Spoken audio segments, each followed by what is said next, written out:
185페이지 22장 13절로 14절 여호와께서 준비된 순양으로 번제를 드리게 하시는 그런 내용이 나오는데, 이것도 뭐 꼭 하나의 예표로 우리가 정리를 한다면, 이삭은 사실상 이제 오늘 언약 자손인 오늘 우리들로 정리될 수 있잖아요. 이삭 대신 준비된 어린 양 제물이 하나님 앞에 제물로 드려지는 것처럼 우리를 위한 영원한 제물 대신 이 그리스도가 예비되어 있다는 사실, 이런 것으로 우리가 하나 예표적으로 정리가 가능한 내용입니다. 그 다음 주에 넘어가서 186페이지 22장 15절로 19절에 보면 여호와께서 아브라함에게 언약을 재확인시켜 주시는 내용이죠. 일단 양 잡아서 제사 드리고 난 다음 다시 한번 하나님께서 아브라함에게 했던 이 3대 언약, 이런 것들을 재확인시키는, 한번 볼까요? 여호와의 사자가 하늘에서부터 두 번째 이스라엘을 불러 가라사대, 아브라함을 불러 가라사대, 여호와께서 이르시기를 내가 나를 가리켜 맹세하노니, 이게 이제 맹세란 말과 언약이란 말이 같은 맥락에서 이해되는 말입니다. 그러니까 예수님 스스로가 맹세한다. 그걸 이제 상대인 언약의 대상인 아브라함에게 말할 때는 언약이라고 말할 수 있지만, 하나님이 이미 마음에 작정을 하시고 계획하신 일은 맹세라는 말로 표현을 해요. 내가 나 스스로에게 맹세했다. 하려고 각오를 했다. 이런 얘기죠. 그러면서 내가 네게 큰 복을 주고 네 씨로 크게 성하여 하늘의 별과 같고 바닷가의 모래와 같게 하리니, 자손 번창이죠. 자손이 번창하게 하겠다. 네 씨가 그 대적의 문을 얻으리라. 네 씨가 그 대적, 그러니까 아브라함의 자손들이 결국 가나안 땅 대적들의 문을 다, 그 성들을 다 점령하게 된다. 그러면서 또 네 씨로 말미암아 천하 만민이 복을 얻으리니, 여기서 네 씨로 말미암아 했을 때 바울은 이걸 복수가 아닌 단수라고 그렇게 얘기를 해요. 단수로 말한 것은 네 씨라, 아브라함에게 네 씨란 말은 아브라함과 다윗의 자손 오실 예수 그리스도를 통하여 모든 만민이, 그러니까 모든 이방 민족들이 신령한 복을 얻게 될 것을 언약하는 내용이죠. 이것도 역시 아브라함을 통해서 장차 오실 둘째 아담 예수 그리스도에 대한 언약으로 너무 분명하게 나타나잖아요. 바울이 그렇게 또 설명을 했으니까, 복수 자손들이라 하지 아니하고 자손이라, 자손이나 씨나 같은 얘기 아니에요?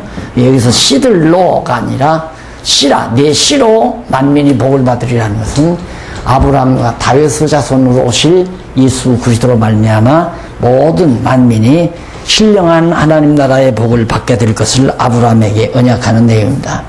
나의 말을 준행하였음이니라. 그러면서 뭐라고 그러냐면 내 씨로 말미암아 복을 받으리. 왜냐하면 이는 네가 나의 말을 준행하였음이니라 하셨다 하니라. 자, 여기서 이렇게 보면 아브라함의 공로가 인정되는 것 같죠? 근데 그게 아니라는 것 항상 기억하셔야 됩니다. 아까 말씀했죠. 시험은, 우리 인간들이 내는 시험은 시험 문제만 제시하고 답안을 안 가르쳐 주지만, 하나님께서는 시험을 내기도 하고 시험을 이기게도 하고, 그게 하나님의 주권적인 능력으로 다 하기 때문에 행위는 아브라함이 했지만은 하나님의 은혜로 되어진 것이 너무 분명하죠. 그래서 독자 이삭 바치라니까 갔다. 그대로 내 말을 순종해서 내가 그렇게 행했기 때문에, 그러면 이 말을 다시 바꾸어 놓으면, 그럼 장차 예수 그리스도가 이삭을 아브라함이 바치지 않았으면 안 온다는 얘기인가? 이런 것 가지고 이제 학자들이 머리가 아픈 거예요. 그래서 가장 중요한 것 중에 하나가 하나님의 작정과 예정, 그런 얘기가 나올 때, 야, 그러면 아담이 타락했기 때문에 예수가 와서 구원하느냐? 구속사는 그거네. 아담이 타락했기 때문에 예수 그리스도를 보내서 구원한다. 하나님은 아담을 타락시키려고 안 했는데 마귀가 타락시켰기 때문에 할 수 없이 대책으로 예수 그리스도를 보냈다. 이런 얘기가 된다 이 말이에요. 그러면 하나님의 전지전능성은 다 삭제가 돼버리고 하나님의 주권도 삭제되고 마귀에게 하나님은 가끔 가다가 당하시는 하나님으로 부각되잖아요. 그런 데서 이제 학자들의 머리가 아픈 거예요. 그러니까 반대 이론이 어떤 이론이냐면 아담이 타락하거나 말거나 하나님께서는 예수 그리스도를 보내실 것을 창세전에 다 이미 예정해 놨다. 그러면 창세전에 예수 그리스도 보낼 것만 예정하고 아담 타락은 하나님이 작정을 예정을 안 했다는 얘기인가? 그것도 말이 안 되잖아요. 아담 타락 안 했는데 예수가 올 필요가 없잖아요. 그래서 아담 타락과 예수 그리스도 오시는 것에 관해서는 상관관계가 있기 때문에 타락도 하나님의 정하신 뜻대로 타락된 거고 타락한 자를 구원하러 오시는 예수 그리스도의 대속사역도 하나님의 정하신 뜻대로 했다. 그럼 왜 하나님께서 그렇게 쓸데없는 일을 하실까? 그걸 이제 구체적으로 설명해 놓은 것이 우리 목사님 보셨나? 율법과 죄 그리고 의라는 책. 그게 바로 하나님은 무엇 때문에 아담을 타락시켜서 그걸 또 구원해 주신다고 둘째 아담 예수 그리스도를 통해서 구속사역을 베푸시는가? 이런 것들이 정리가 안 되면 우리 지도자들로서는 항상 헷갈립니다. 그래서 어떤 때는 하나님의 은혜로 구원 얻었다고 했다가 어떤 때는 성도들에게 은혜로만은 안 된다. 우리가 그래도 하나님의 뜻대로 뭔가를 행해야 된다. 이러니까 성도들은 머리가 아픈 거예요. 어떤 때는 은혜로 간다고 했다. 어떤 때는 행함으로 간다고 했다.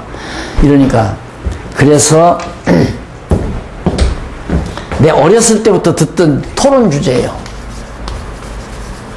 믿음과 행함. 우리가 구원하는 것은 믿음으로냐 행함으로냐. 그러면 한 팀이 나와서 철저하게 믿음으로 구원한다고 막 강조를 해요. 그럼 반대팀이 나와서 무슨 소리냐? 행함으로 구원한다. 아브라함이 행하지 않았으면 어떻게 구원 얻느냐? 아브라함이 이삭 갖다 바쳐하니까 하나님의 명대로 가서 잘 행했기 때문에 구원을 얻었다. 그럼 목사님이 딱 나와서 하는 얘기가 믿음만으로도 안 되고 행함만으로도 안 됩니다. 이런 것을 결론들이 이게 지금 뭐야 그러면 도대체 믿고 행하기도 해야 한다는 얘기인가? 나중에 제가 조금 이제 신학에 가서 연구하고 보니까 믿음과 행함이 아니라 믿음의 행위. 믿음의 행위. 믿음과 행함이 아니에요. 믿음과 과라는 것은 대등접속사 아니에요. 믿음과 행위가 아니라 믿음에 의해서 나오는 행위라 해야 된다 이거죠. 그러니까 아브라함이 아까 지금 이삭 바친 것이 믿어지니까 왜 믿어졌는가? 보지 못한 것들을 증거하고 바라는 것들의 실상으로 그게 믿음이라고 했잖아요. 아브라함은 이미 믿고 이삭을 데리고 가서 바친 거라 이 말입니다. 그게 믿음의 행위지 믿음과 관계없는 행함이 절대 아니다. 그렇게 깔끔하게 딱 정리가 되더라고요. 그래서 이제 성경 전체가 술술술술 풀려지는 이유도 바로 이런 데서. 그러니까 과하고 어짜 하나 다른 데서 완전히 우리 사고방식이 전혀 달라지는 거예요. 네. 그래서 그걸 총체를 하도 그런 문제에 대해서 질문도 많고 이번에도 목사님들 가시면 무슨 질문이 나올지 모르지만 엄청 질문 공성이 엄청 많았습니다. 제가 이 강의하면서 그러면 다 작정됐으면 다 우리는 가만히 있어도 됩니까? 그러면 잘 불러다. 어떻게 하나님이 하게 하시는데 가만히 있어 그러면 가만히 들어요. 그렇구나. 하나님이 하게 하시면 할 수밖에 없지. 이렇게 알았습니다. 그 다음 또 일주일 있다 만나면 목사님 이해가 안 돼요. 그럼 또 달려드는 거야. 그래서 할 수 없이 글을 쓴 것이 율법과 죄 그리고 의라는 책입니다. 그 여호와께서 아브라함에게 언약을 재확인시켜 주시면서 22장 20절로 24절에서 이삭의 아내가 될 리브가의 계보에 대한 내용입니다. 자,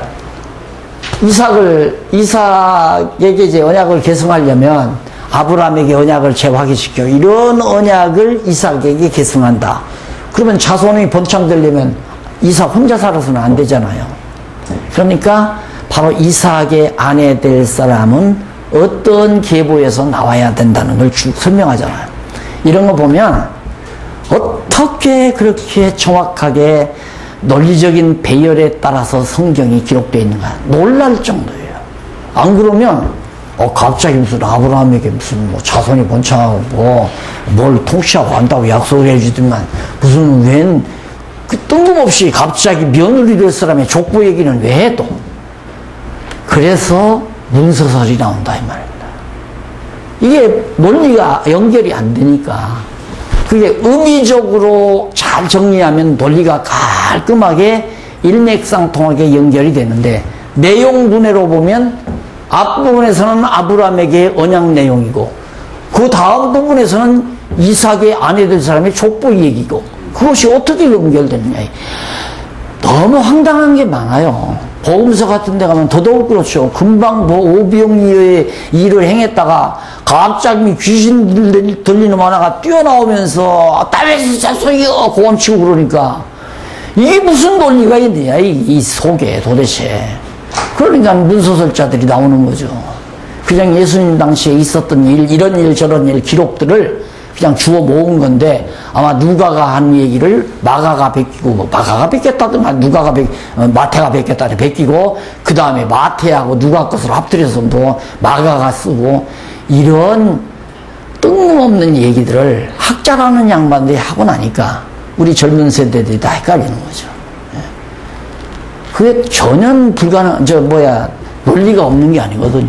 오병이어의 역사와 귀신 나오는 역사가 잘 의미 분석을 해보면 정확하게 풀려. 이제 신약 공부할 때 이제 들어보시면 알지만 너무 깔끔하게 연결돼요. 너무 깔끔하게. 그런 데서 이제 놀라는 거죠. 지난번에도 말씀드렸지만 저 참 춤출 줄 모르는데 뭐 이렇게 춤췄다는 게 아니라 덩실덩실은 추었어요. 한두 번이 아닙니다. 그냥 제가 연구하던 것이 과거에 교회당 앉았을 때는 셋집에서 했거든요. 셋집에 조그마한 공간 하나 이렇게 해놓고 거기서 밤늦도록 11시나 12시까지 이제 글을 쓰다가 그런 장면들이 막 터져나가면 이게 울렁거려서 쓸 수가 없어요. 너무.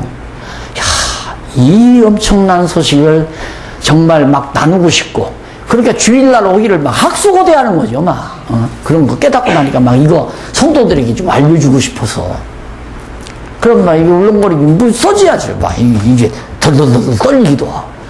그러면 주차장에 나가서 그 공간이 없으니까 주차장에 나가서 이제 주차장 다 비었을 거 아니에요. 저녁에 거기 돌아다니면서 하늘 별들을 보면서 그냥 콧노래를 부르면서 한참 덩실덩실하다가 가슴 식후 가지고 들어와서 또 쓰기도 하고. 정말 대단한 거예요. 성경이라는 게 엄청 대단한 거예요. 세상에 이런 책은 없어요. 있을 수도 없고 하나님의 말씀이 아니고는 있을 수가 없어요. 이런 책이. 예. 그래서 자 믿음의 행위, 믿음과 행함이 아니라 믿음의 행위, 하나님께서 주신 믿음에 의해서 행위가 나오는데 이게 얼마나 쉬운 거냐면 내가 이제 지금쯤은 박일민 목사님을 믿을 수 있잖아요. 네, 사기꾼은 아니란 말입니다. 네. 우리 박일민 목사님이 목사님 이따 저쪽 가다 보면 울타리 밑에 그 몇째 번 이 기둥 밑에 금반지 하나를 거기 묻어놨습니다. 예, 목사님 아무도 보지 않는 데서 살짝 해가지고 가져가십시오. 가다가 캐겠어요, 안 캐겠어요? 한번 물어봅시다. 내가 지금 박 목사님 믿어요. 확실히 믿어줘요. 나한테 사기 안 치고 거짓말 안 하는 건 믿는단 말입니다. 근데 저기 가다 보면 주차장 그 말뚝 박아놓은 두 번째 말뚝 밑에 조금만 파보면 금반지 5돈짜리가 하나 들어있습니다. 내가 물어가지고 어떻게 하셨어요? 10번도 내가 뒤지죠. 왜? 그게 믿음의 행위예요. 믿어지니까 한다 이 말입니다. 아멘. 그런데 갑자기 어느 놈이 나 알지도 못하는 놈인데 서울역에 떡 나왔는데 에? 내가 뭐 이렇게 저 화장실 좀 가려고 하니까 아이 선생님 거기 뭐 화장실 가는데 그거 다 가지고 갑니까? 짐 나한테 맡기십시오. 내가 여기 보관하고 있을 테니까 갔다 오십시오. 맡겨요 안 맡겨요? 맡기면 바보지. 안 믿어지는데 저런 새끼 들고 튀면 어떡해 해요. 여기 계신 목사님들 서울역서 만나서 가방 좀 내가 가방 좀 나한테 가방 내가 붙들고 있으니까 갔다 오십시오. 뭐 혹시 몰라 이정춘 목사님은 안 맡길지 모르지만 대부분의 목사님들은 다 맡기겠죠. 이 목사님 가방에는 1억짜리 수표가 들었으니까 안 되잖아요. 그러니까 믿음의 행위라는 것은 믿음 자체가 행하게 하는 행위지 내 의지가 행하게 하는 행위가 아니에요. 근데 그 믿음 자체가 하나님이 선물로 주시는 거란 말입니다. 그러니까 우리가 행하고 하나님의 뜻대로 행하고 사는 것이 내 공로가 아니라 누구 공로? 그리스도의 공로란 말이에요. 하나님의 공로. 왜 하나님이 다 해주시고 너 잘했다 칭찬하고 이런 왕운이 어디 있어요? 안 그래요? 그러니까 항상 우리는 고맙죠. 내가 키가 작으니까 초등학교 가니까 두 번째 나보다 더 적은 놈이 있어서 다행이었어요. 그러면 꼭 운동회 때 보면 8명씩 짝을 지잖아요. 잘하면 3등 가고 안 그러면 4등 5등을 가는 거야. 항상 다름질을 하면. 근데 어느 운동회 때는 한 번도 상을 못 탔어요. 다름질을 못하니까 4등 5등 떨어지니까 못하잖아요.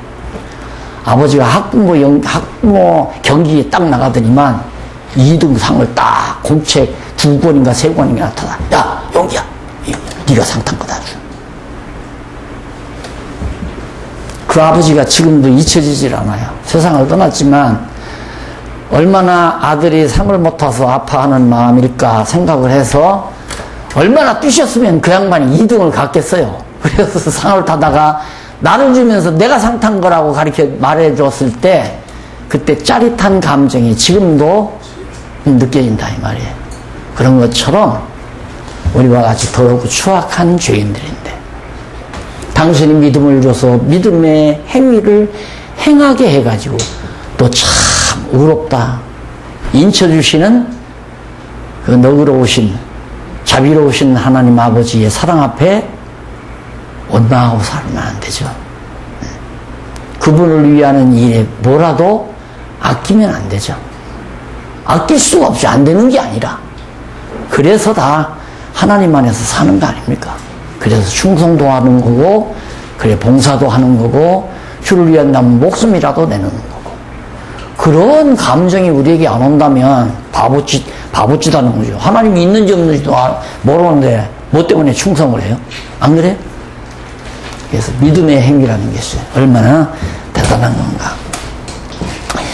그래서 그 다음 이삭의 아내가 될 리브가의 계보를 딱 정리한 다음 이제는 아내까지 다 결정됐잖아요. 아내까지. 아내는 2일 후에 거기 보면 2일 후에 혹이 아브라함에게 고하여 이르기를 밀가가 그대의 동생 나홀에게 자녀를 낳았다 하였더라. 그 맏아들은 누구 쭉 하면서 결국은 누가 나오느냐면 이삭의 아내들 리브가가 딱 나오잖아요.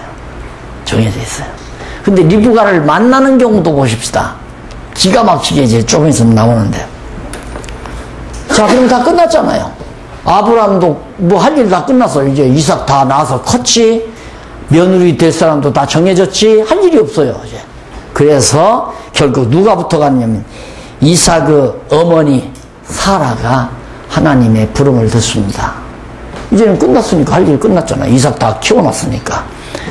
그래서 이것도 연결이 되잖아요. 할 일 끝나면 하나님께서 하시는 일을 하나님이 이렇게 다 계승을 시켜서 이삭에게 계승시키고 야곱에게 계승시키고 계승되면 하나님이 불러가시고.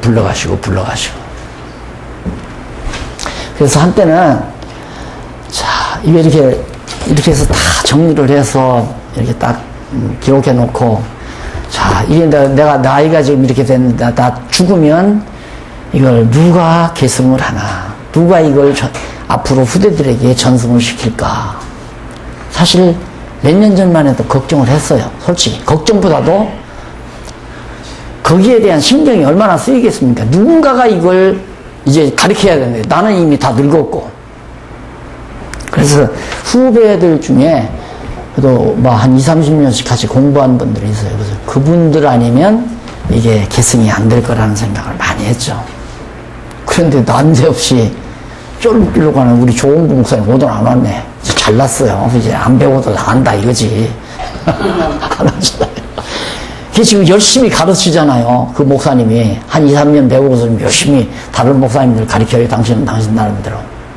이 목사님 오셔서 이 목사님 오신다고 이 목사님 통해서 박윤민 목사님 통해서 오늘 여러분들을 대하는 순간 하나님께서는 이렇게 다 준비해 놓고 계신 걸 나는 이제 죽어도 되겠구나. 오늘 목사님이 식사하면서 그래요. 목사님이 너무너무 행복해요. 그래 그 순간 내 마음속에 이제 나 죽어도 되겠구나 싶은 생각이 들더라니까. 나 아니래도 이제 되잖아요. 다 해놨겠다. 이제는 목사님들 감 다 잡았겠다. 감 잡았죠. 여기서 벌써 저 요한계시록 보이잖아요. 여기서 쫙 하니.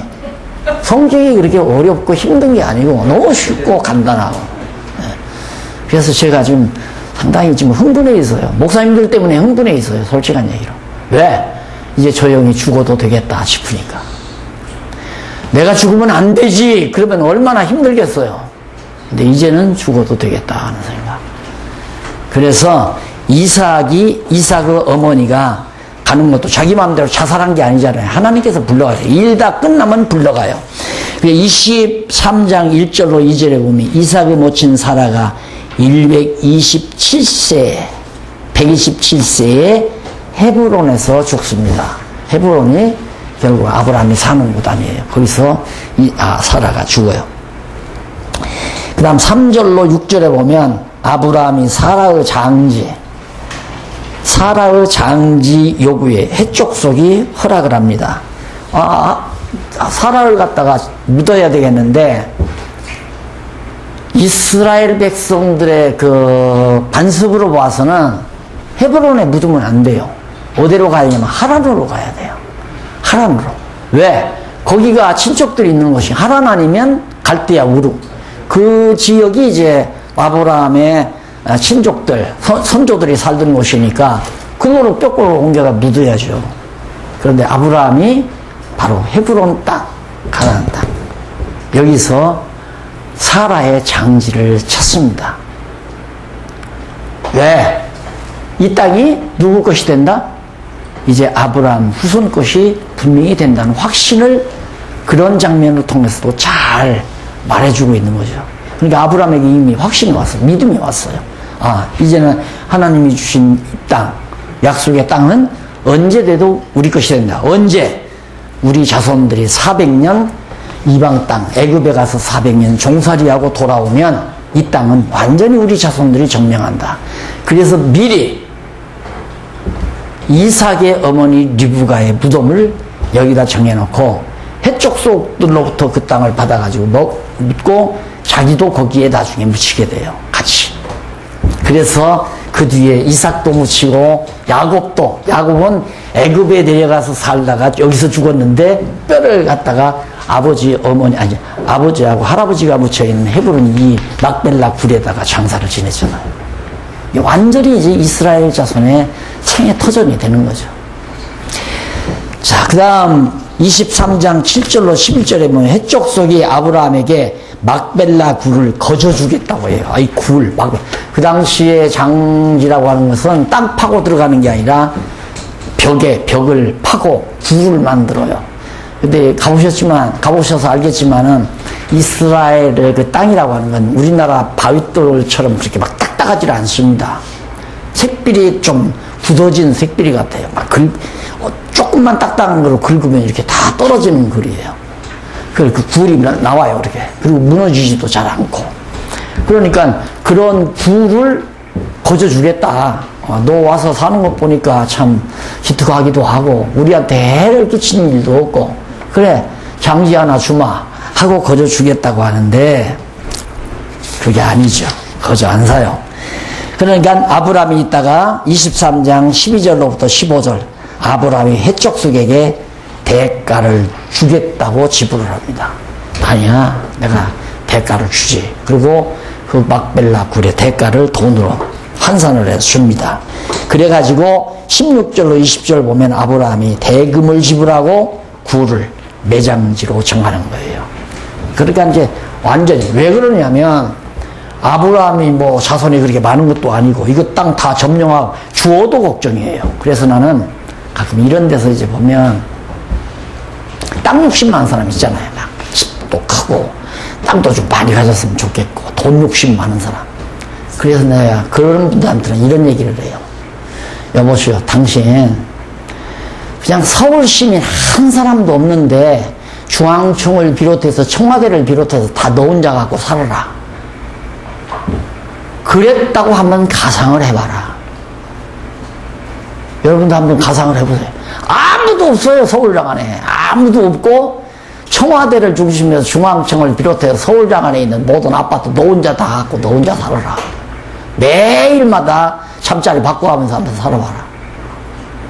그 무슨 재미가 있어요? 하라고 해도 싫어요. 나 안 살란다고. 그래서 그 이란 사람들이, 이라크 저 중동 사람들이 석유 팔아가지고 돈이 있으니까 막 아파트를 지어서 그 유목민들 그렇게 돌아다니지 말고 이 아파트 와서 살아라. 안 산대요. 불편하다고 안 산대요. 아파트 안 들어간대요. 그냥 들판에 가서 막 치고 염소 이제 양들 풀 먹이면서 그렇게 사는 게 몸에 딱 맞다 이거예요. 이 가나안 땅 이거 다 점령할 수도 없어요. 누가 있어야 점령을 하죠. 그래서 생육하고 번성하라고 말이에요. 자식들을. 그래가지고 아브라함은 아직도 멀었으니까 혹시 땅 대가를 주지 않고 만약에 그냥 장지를 지냈다가는 자손들이 이제 일이 다 갈 건데 이방 땅으로 종살이하러 갈 건데 아무도 없는 순간 이거 뭐 남의 땅이라 이거 왜 내 시체를 묻어놓고 있어 다 파헤치면 어떻게 해요. 그래서 아야 돈을 딱 주고 여기는 내 것이다 정해놓고 그 다음 이삭도 일로 들고 야곱도 일로 들고 나중에는 창세기 마지막 부분에는 요셉까지라도 다 이제는 틀림없이 형님들 우리들 형님 자손들에게 말하기를 틀림없이 우리는 이 가나의 애국을 떠납니다. 떠나서 부모들이 누워 계시는 이곳으로 갑니다. 그때 내 시신도 가지고 가 주십시오. 유언을 남기고 죽습니다. 마지막 요셉이. 그런 것들이 다 믿음의 고백이에요. 신앙 고백이라 이 말입니다. 아, 하나님께서 언약했기 때문에 언약대로 틀림없이 400년 종살이가 마치면 언약의 땅으로 간다. 요셉도 알았고 야곱도 알았고. 근데 요셉은 아야 옮겨다 놨고 야곱의 시신은 옮겨다 묻었고 요셉의 시신은 이 다음 떠날 때 400년 후에 애굽에서 나갈 때 그때 내 시신도 갖다가 할아버지 신조 할아버지 아버지 곁에 날 묻어다오. 그렇게 유언을 남기고 요셉이 죽습니다. 자, 그렇게 해서 이제 장사를 지내고 나서 그 다음 한쪽 가로 2번 나오죠. 193페이지 언약 계승의 시련. 자, 아버지 아브라함이 대금을 지불하고 사라를 장례 지낸 다음에 아브라함이 이삭에게 언약 계승을 실제로 해가는 겁니다. 지금까지는 언약을 계승하기 위한 준비를 했다고 그랬죠. 한쪽 가로 1번은 언약 계승의 준비. 기억나요? 지금까지 공부한 게 그겁니다. 이제는 언약 계승을 실현하는 내용이 실제로 언약을 계승시키는 내용이 24장에서부터 26장까지 나타납니다. 자, 계승을 하는데 거기 보면 첫째 양쪽 가로 1번 이삭이 리브가와 결혼을 합니다. 아니 이삭 혼자 총각으로 사는데 너 생육하고 번성하라. 어떻게 혼자 사는 놈에게 생육하고 번성하라고 아버지가. 그러면 이삭이 있다가 아버지 장가나 보내주고 그 말씀하세요. 그럴 수 있을 거 아니에요. 나 장가도 안 가는데 무슨 생육하고 뭔 상하라고 합니까? 그래서 이삭이 리브가와 결혼하는 장면이 24장에 나옵니다. 자, 그런데 참 재밌죠. 아브라함이 이제 종을 불러가지고, 야, 너 저 고향 땅에 가서 이삭의 아내 될 사람을 구해와라. 뭐라고 그러냐면, 너 가서 이삭의 아내 될 사람을 만날 수 있게 된다. 어디라도 가면 하나님께서 인도해서 만나게 해준다. 그런데 종들이 가서 목말라가지고 우물가에 가서 물 먹다가 리브가를 만나잖아요. 여러분, 우리는 보통 그 불교의 영향을 받아가지고 우연이라는 말을 잘 써요. 내가 그때 고통당할 때 우연히 동창을 만나가지고 좋은 아이템을 소개받아서 그 시장에서 내가 이렇게 삶이 폈다. 환경이 폈다. 우연이라는 말을 잘 쓰지만은 우연은 없습니다. 절대 없습니다. 그럼 뭐냐? 우리가 몰랐던 거죠. 하나님이 다 바둑알을 놓듯이 다 준비해 놨는데 이렇게. 리브가가 출생한 것도 이삭의 아내 되게 하기 위해서 하나님은 정해놓고 출생시켰을 거 아닙니까? 그런데 리브가를, 그러니까 이삭의 아내를 구하러 고향 땅으로 보냈는데, 갈대아 우르 지방으로 보냈는데, 가가지고는 다른 여자 만나가지고 데려왔으면 어떡할 거예요? 우물가에 가서 물 한 모금 먹으려고 하니까 아주 이쁜 아가씨가 하나 나타났어요. 당시엔 아브라함의 아들 이삭이라는 아들이 하나 있는데 잘생겼어. 그리고 시집 안 가가서 그래요. 아, 그럼 내가 따라갈랍니다. 따라와서 뭐 어떡하느냐. 그렇게 안 된다, 이 말이에요. 예, 우연이라고 생각하는 순간 벌써 하나님은 잊어버리는 거죠. 여호와 하나님이 잊어버린단 말이에요. 하나님께서 다 미리미리 준비해서 그렇게 다 해놓으신 걸 우리는 그걸 망각하니까 감사가 없는 거예요. 어떻게 그냥 순간 친구만을 듣고 한 500만 원 투자해서 저기다 땅 한 200평 사놨는데, 헐찌가 땅 하나 사놨는데, 야, 그쪽으로 개발붐이 들면서 500만 원짜리가 5억짜리로 바뀌었다 이거야. 야, 운 좋았다 내가. 그게 운 좋은 겁니까? 운 좋은 게 아니잖아요. 하나님께서 그 순간 나로 하여금 여유 있게 만들어 주시려고 친구를 준비해서 친구한테 그 말을 듣게 했고, 마침 그 순간 은행에 500만 원 통장이 하나 있었고, 아이고 500만 원 엿사 먹으면 복되고, 아니면 우리 아빠 어디 가서 목사님이니까 술은 안 드시겠지만 한 판 한 걸로 생각하고 에라 잊어버리고 사자. 500만 원 딱 지불하고 했는데, 야, 한 4, 5년 지나니까 개발붐이 드는데 누가 와서 복덕방에 와서, 아주머니 그거 팔 의향이 없습니까? 그거요? 왜요? 아, 그거 파세요. 얼마나 나가는데요? 내가 한 5억은 받아들일 수 있을 거거든. 에? 우연이 없어요.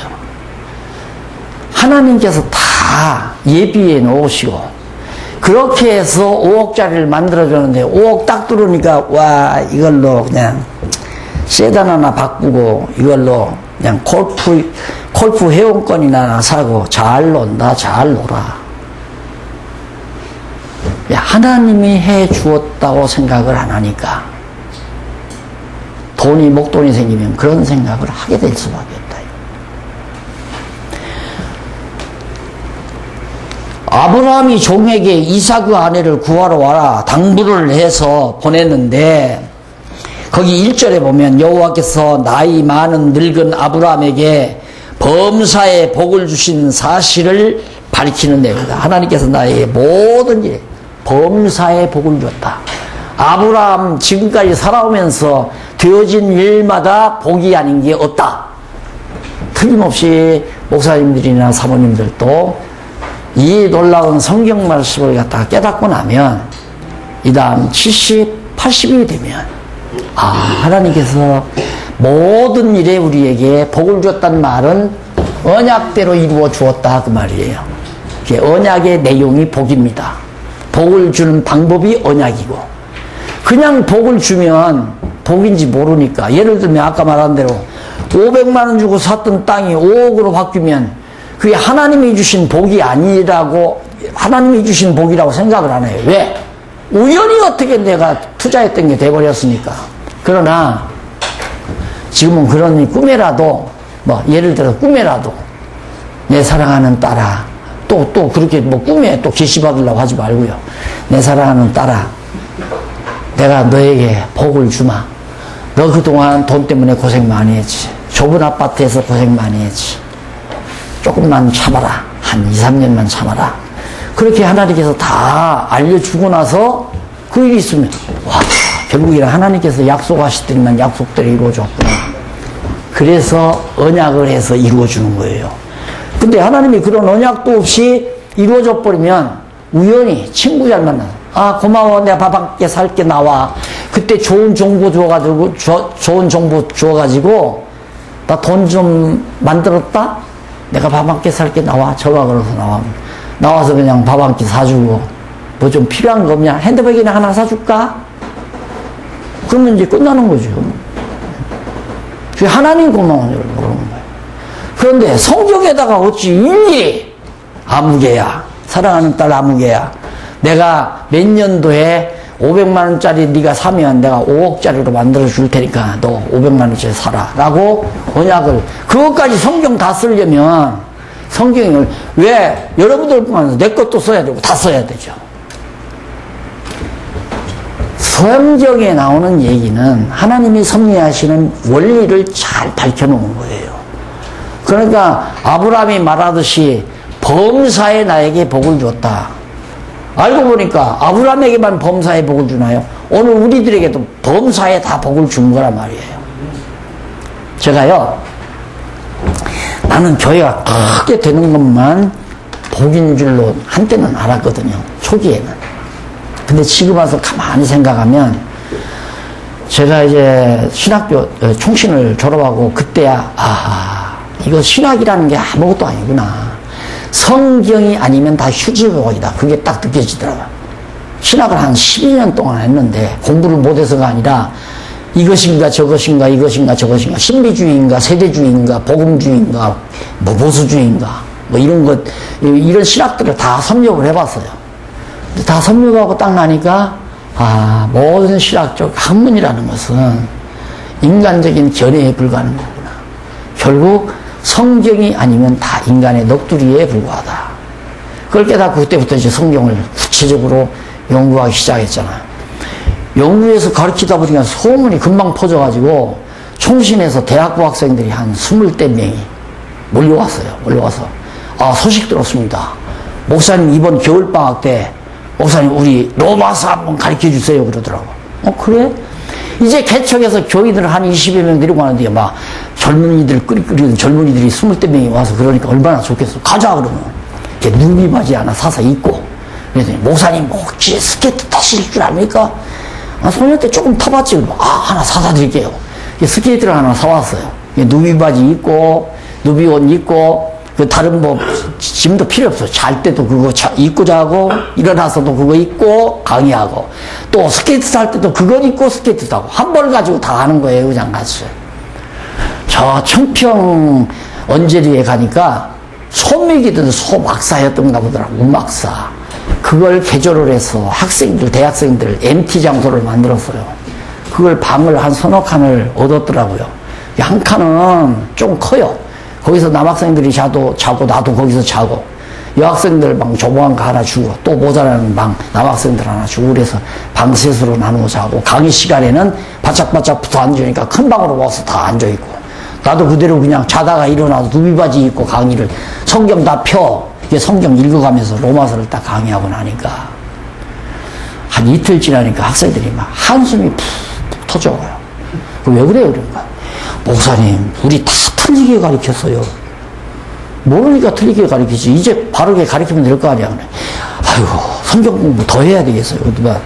끝날 무렵 되니까 금요일 날쯤 되니까 목사님 우리 이대로 끝날 수는 없어요. 명동 따우리가 자리를 만들 테니까 목사님 나와서 가르쳐 주겠습니다. 해라. 내가 얼마든지 건강한 이상 내가 해주마. 명동 여학생, 카톨릭 여학생관이라고 이제 누구야? 저 함석헌옹이 목요일 날 강의를 해요. 아니 금요일 날. 나는 목요일 날 강의를 하고 그런 장소인데 야 시작을 하니까 처음에 한 6, 70명 모였어요. 근데 매주마다 늘어나는 거 매주마다 그렇게 늘어나는데 완전히 참 엉터리 같은 양반들이 선배들이 날 이단이라고 몰아가지고 하니까 학생들이 다 신학교에서 퇴학났잖아요. 이단한테 공부한다면 싹 사라져버리더라고. 그때 나를 그냥 가만히 둬뒀으면 몇천 명 교인들은 건 간단했고 아마 몇만 명 모였다고 해도 과언이 아닐 거예요. 막 모아들 텐데 이단이라고 딱 찍어보니까 월수도 딱 되더라고요. 그리고 그냥 교인들 한 60, 70명이 그냥 끝까지 한 6, 7년 견디니까 그때 가서야 이단 아니다 하고 다 죽여놓고 그게 늘 아쉬웠어요. 그게 가만히 지나놓고 생각하니까 만약에 내가 그때 그대로 커가지고 또 총신 나와서 다 동창들도 다 괜찮으니까 다음에 아마 총회장이 내 동창이 될걸요? 나보다 나이 어린 동창이 총회장이 된다고 그러더라고요. 그렇게 정치적으로 컸어야죠 내가. 그러면 보통 내가 몇천 명만 돼도 동생 이리 와. 내가 이번에 총회장 하는데 자네 그러지 말고 교육부장 해. 교육부장 내가 시킬게. 그렇게 하면서 크는 거 아니에요? 자네 고시부장 하게 이러면서 그렇게 따라다녔으면 이게 어디가 나옵니까 이게. 에?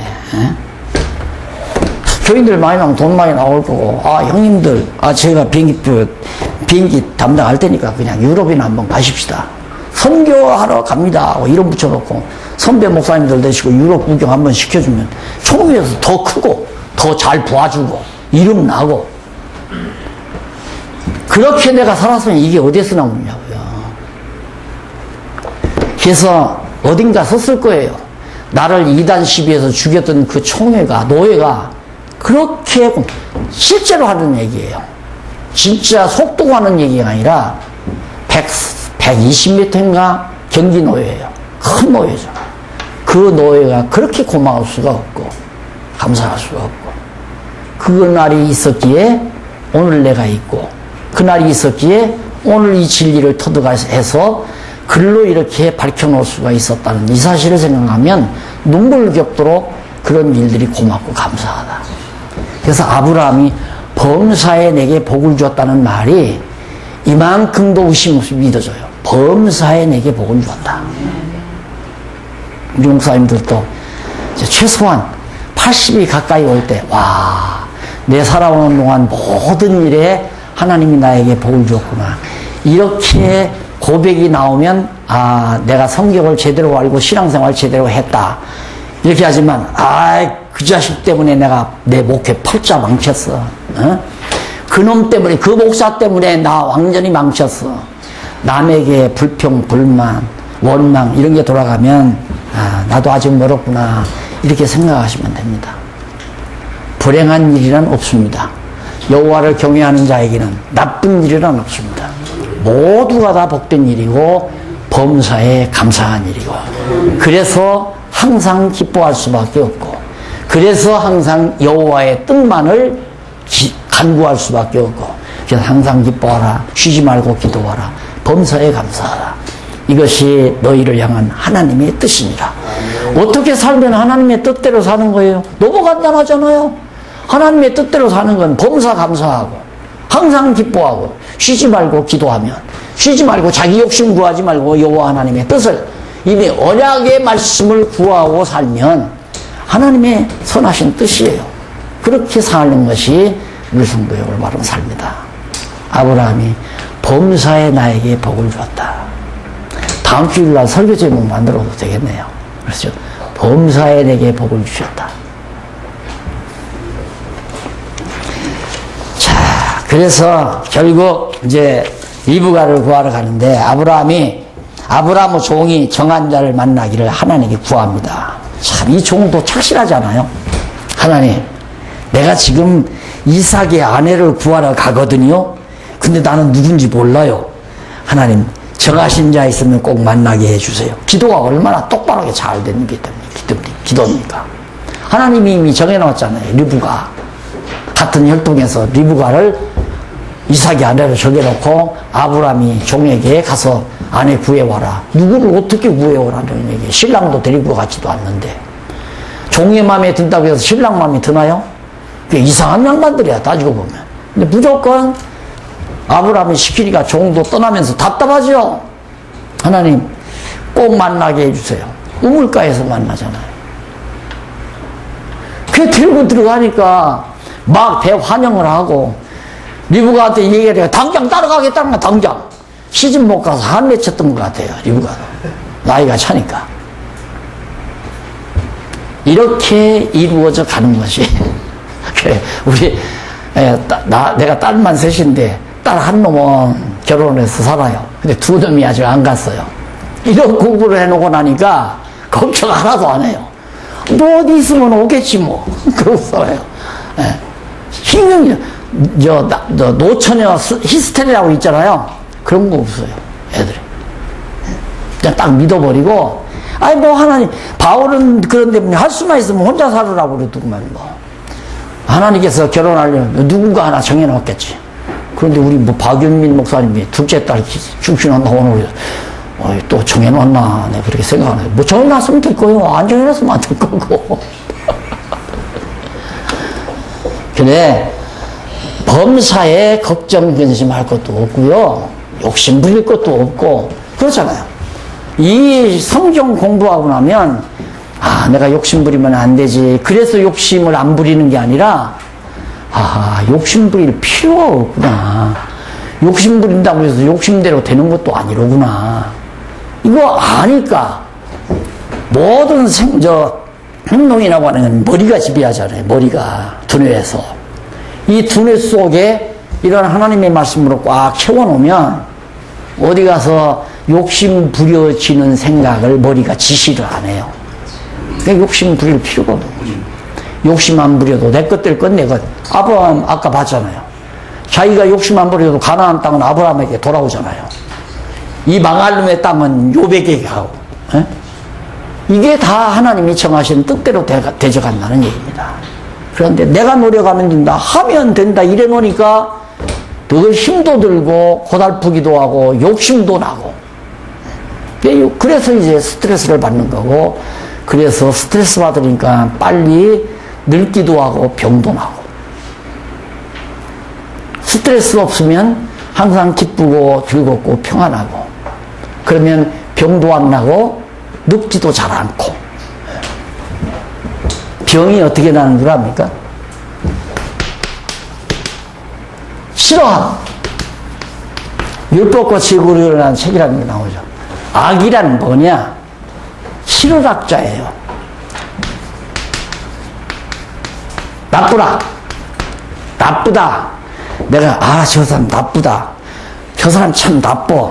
상대방을 나쁘게 생각할수록 내 마음속에 악이 움돋죠? 나쁘락이니까 나쁘다는 생각을 하면 그게 악이 지금 움돋는 거예요. 싫어하는 것도, 나 저 친구 싫어.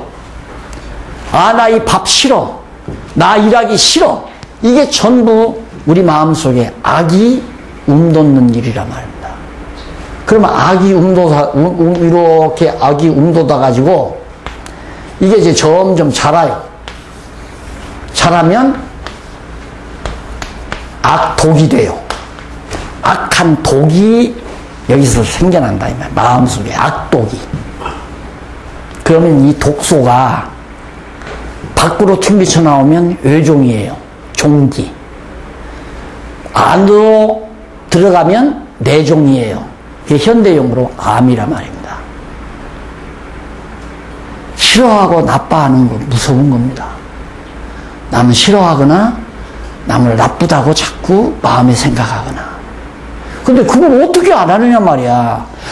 내 돈 1,000,000원 떼먹었는데 그럼 죽이고 싶지. 안 그래요? 1,000,000원 저놈이 떼먹어가지고 내가 지금 얼마나 곤욕을 치렀는데 저놈 죽이고 싶죠. 이런 데서 다 마음에 악독이 자라가지고, 내가 언젠가도 그러잖아요. 이쯤 되면 밤잠 안 와요. 자리에 누워있으면서도 부엌으로 왔다 갔다 하지. 왜? 버칼을 갖다가 더욱 뭐 가루라고. 왜? 저놈 자식 탁 찔러 죽이고 싶어서. 이 정도면 완전히 악독이 꽉 찬 거예요. 그렇게 되면 이 악독이 이제 밖으로 튀어나오든가 안으로 튀어나가든가 암이 걸리든가 외종이 나오든가. 그래 여러분 성격이 고약스러운 거 별로 좋은 거 아닙니다. 별로 좋은 게 아니라 안 좋죠. 늘 항상 기뻐하고 쉬지 말고 기도하고 범사에 감사하는 마음, 그것이 온유하고 겸손한 마음, 그리스도의 마음입니다. 이 성경을 알아야 그렇게 되지, 성경을 모르고서는 어떻게 미운 놈 미워하고 싫은 놈 싫어해야지, 싫은 놈하고 밥 먹으면 얹히잖아요.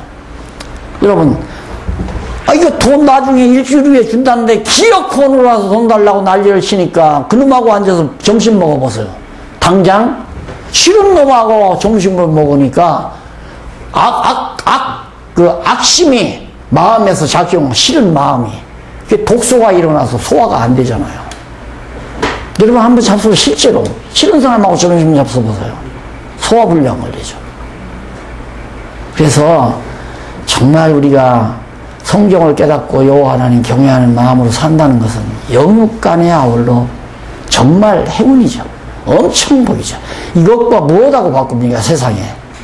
돈덩어리 필요 없어요. 돈덩어리 아무리 많아도 병나서 그냥 쓰러져 땅속에 들어가면 끝나는 겁니다. 건강하면 다 건강하게 사는데 굶어 죽지 않는, 다 하나님이 준비해 놓은 대로 다 가잖아요. 다 땅덩어리 준비해 놓고 때가 되니까 주잖아요. 하나님 우리를 이 세상에 보냈을 때는 때때라서 다 하나님의 뜻대로 일에 갈 수 있도록 바둑알 다 놔두셨다 그 말이에요. 언제 누구를 만나고 언제 어떻게 되질 거 다 준비해 놓고 하나님 당신 뜻 이루어가는 거 아니겠어요? 24장 15절로 17절 정한 자 좀 만나게 해주세요. 간절히 기도하고 갔는데, 근데 이제 우리가 여기서 보면 조심해야 할 건 이 성경 구절 10절로부터 14절까지만 딱 읽고 보면 봐라!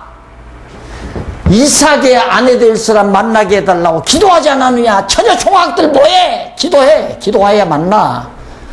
그 말이 되느냐 이거예요. 안 되지. 안 그래요? 기도한다고 무조건 되는 거 아니잖아요. 왜? 하나님이 리브가를 미리 정해놓고 이삭이 아내 될 사람 리브가 정해놨잖아요. 앞에서 족보 나왔잖아요. 정해놓고 이 정한 리브가를 하나님이 정해놨으니까 만나게 해달라고 지금 종이 기도하는 거란 말입니다. 그러니까 기도했기 때문에 그 여자를 만나는 건가, 아니면 하나님이 리브가를 정해놨기 때문에 종이 가서 만나는 건가, 여러분이 판단해 보세요. 기도 안 한다고 해서 못 만나지나요? 기도 안 해도 만나지는데 하나님이 정해놨기 때문에 기도할 마음이 생기는 거죠. 그렇죠? 네. 그런데 우리는 하나님이 정해놓지도 않았는데 기도만 하면 다 된다면 그게 좀 답답한 일이라 이 말이에요. 그래서 기도도 성경을 알아야 구하면 반드시 이루어지는 기도를 하죠. 구하면 반드시 이루어진다. 구하고 믿어라. 어떻게? 이루어진 줄로 믿으라 이 말이에요. 왜? 정해놨으니까. 하나님께서 리브가 이삭의 아내로 정해놨으니까 너 기도하면 이루어진다 그 말이에요. 그래서 종이 기도해서 갔는데 우물가에서 놀랍게 거기 보면 15절로 27절 아브라함의 종이 소녀 리브가를 우물가에서 만났다는 내용이 나와요. 사실 거기 우물가에 리브가가 종이 뭐 그 여자 만나러 간 게 아니에요. 물 한 모금 먹으려고 간 거 아니에요. 우물가니까. 그랬더니 오늘 우리 교회 청년들, 아직 시집장가 못 간 청년들이 모여서 공부하는 팀이 있는데 우리 팀 이름을 뭐라고 정할까? 그러니까 어느 놈이 다 야 우리 우물가라고 정하자. 우물가라고 정하자 그러더래. 그래서 우물가 모임이 공부하는 모임이 생겼대요. 예. 혹시 우물가에 와서 공부하다가 하나 만날지 어떻게 알아요? 그래서 우물가라고 했다는데 이 성경을 보면 다 여호와의 뜻대로 정하신 뜻대로 되어지는 게 너무 분명하죠. 그래서 결국 아브라함의 종이 리브가를 우물가에서 만나가지고 리브가를 데려옵니다. 24장 28절로 33절에 보면 거기 나오죠. 리브가의 오라비인 라반이 아브라함의 종을 영접해드리는 장면에 리브가의 오라비가 오빠죠. 라반이라는 사람이 이제 아브라함의 종을 맞아들여서 전우조하고 모든 얘기를 듣고 결국에는 리브가를 데리고 오는 장면. 잠깐 차 한잔 드시고 이 부분부터 계속하도록 하십시오.